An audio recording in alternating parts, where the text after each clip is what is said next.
started developing my first video game 3 days ago, and now I've lost $1,145.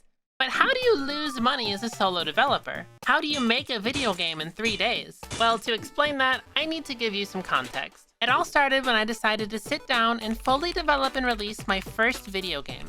I wanted my game to be easy to code, simple enough for a single developer to tackle, and have the ability to generate the revenue back for the time I spent developing the game. As you can tell, that last one didn't work out so well. So I got the idea to make something kind of like Flappy Bird, but harder and with more customization. The reason I chose Flappy Bird is because I actually already have a lot of experience coding it. You see, back in high school, I was in Science Olympiad, and one of the categories I competed in was game design. We had to do a series of 1-hour game jams where every time you won, you moved on to the higher level. I didn't really care enough to put effort in, so I just remade Flappy Bird every single time and changed the graphics to match whatever the theme was. Not only was I the only person in my high school to win a medal in anything, I won at the state level. So basically, I'm like the Flappy Bird coding speedrun expert, so I thought it was a pretty good choice for my first game.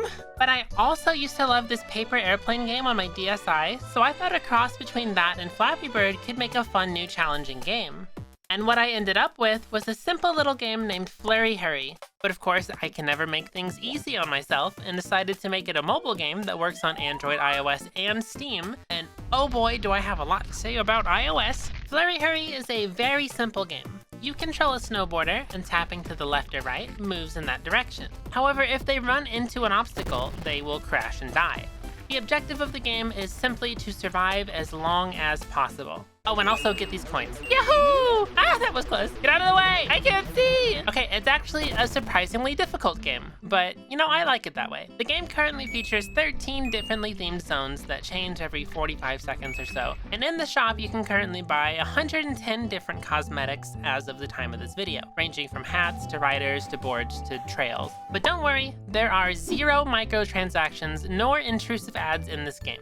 Everything is purely cosmetic and available with in-game currency. Although, it is my full-time job to make things for you guys, and I do need to afford my bills, so every time you die, you will have the option to watch an ad for some extra coins to help you get cosmetics. But if you don't want to do that, you do not need to. According to Game Maker's timer, I made this game in just under 3 days. However, the time it took me solely to get the game onto iOS and Apple devices took longer than making the game. And let me tell you how. First off, you cannot create an iOS app unless you are on a Mac. You heard me right, no matter how good you are with computers, Apple will not approve anything made outside of Xcode, their app creating software, as far as I understand it. Which of course, Xcode only runs on Macs. Well, that's not too bad, right? You can just create a virtual machine and emulate a fake Mac on your computer. Well, that's what I thought, but since the Internet Archive recently got hacked and taken down, I could find no legal sources for obtaining a macOS.iso file anywhere, because which ones I did find, completely crashed my computer. So alternatively, I realized I could rent out a remote desktop Mac and connect to it through my browser. It was easy enough to set up, but once I paid and logged in, I realized I didn't get any admin privileges. And on a Mac, if you don't have admin privileges, you cannot install programs. But don't worry, everything's fine. They refused to give me a refund, so we're all good now, we're all good. But then suddenly, I noticed that archive.org came back online, so I quickly snatched all the macOS.iso files I could find to try and emulate again. But they were too old of versions to download Xcode, and also trying to update them to the newer versions would just crash them.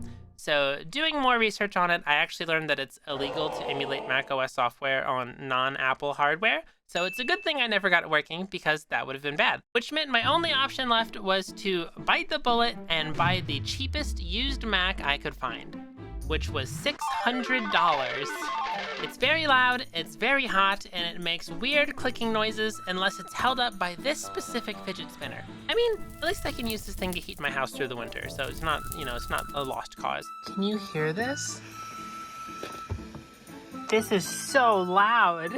But after having to learn a ton about the Mac OS terminal and having some experts come help me fix a bunch of weird things because I don't know anything about terminals, all I needed to do to get this working was to install something called OpenSSL 1.1, which went deprecated and disabled the day before I bought the Mac, which meant I could no longer do that. So cut to many hours later, and someone in one of these Discords I went to actually got my Mac where it needed to be to not crash whenever I press buttons in GameMaker. So all I needed to do now was plug in my iPhone and compile the game through Xcode to submit to Apple. Oh wait, my Mac doesn't have a USB slot, because of course it doesn't. So okay, I need to buy an adapter now. You wanna know what it took to publish to Android?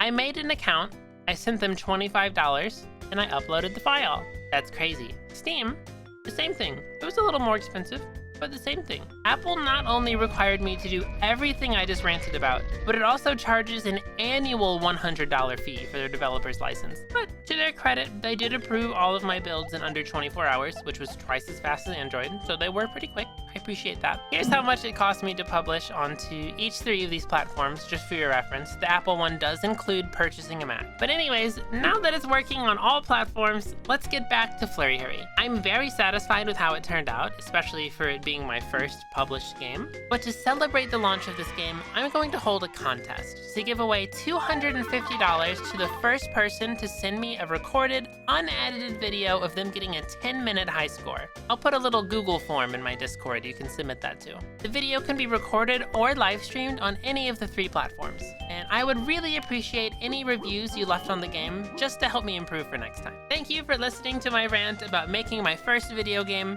Hope it helped you learn what I wish I knew beforehand. Thanks. Goodbye.